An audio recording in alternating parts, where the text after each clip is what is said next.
गम मिला तो रो ना सके, खुशी मिली तो मुस्कुरा ना सके। मेरी जिंदगी भी क्या जिंदगी है, जिसे चाहा उसे पा ना सके।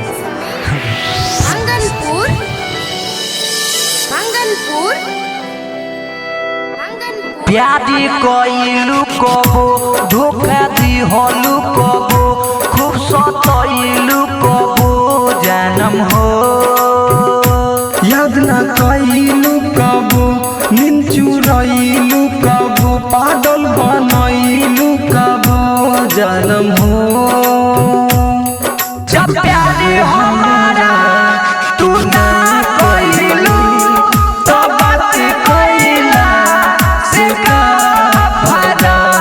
जब छोड़ी हमारा तू चले गइलू, तो दिल दीवाना से का फायदा। आप सुन रहे हैं आर्या म्यूजिक की धमाकेदार प्रस्तुति।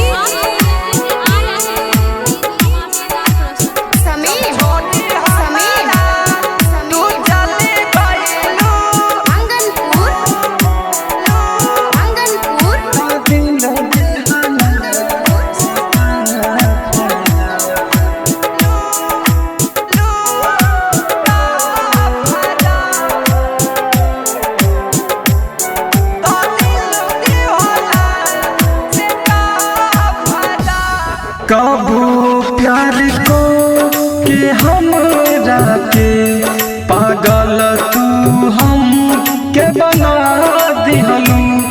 बेरी बेरी तू याद आके तू हम के खूब रुला दिहलू। जब प्यार हमारा से ना कइलू, तो झूठ बोलला से का फायदा।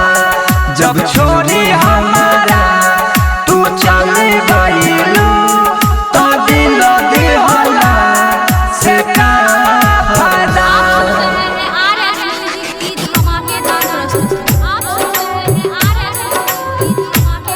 जब छोड़ी हमारा तू चल गइलू,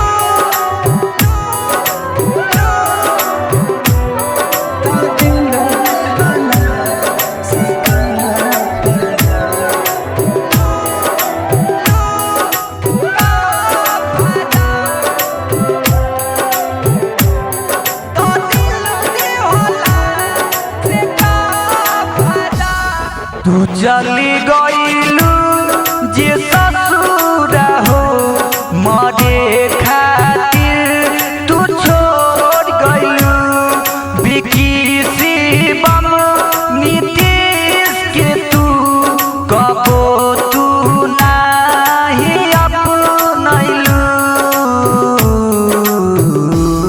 जब मेहंदी हाथ में रचाली होलू, तो प्यार कइला से का फायदा। जब छोड़ी हमारा तू चले गइलू, तो दिल दीवाना से का फायदा।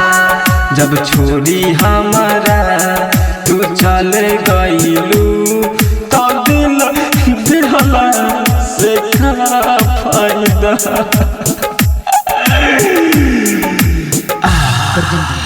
आरएस म्यूजिक बड़गांव पतिया।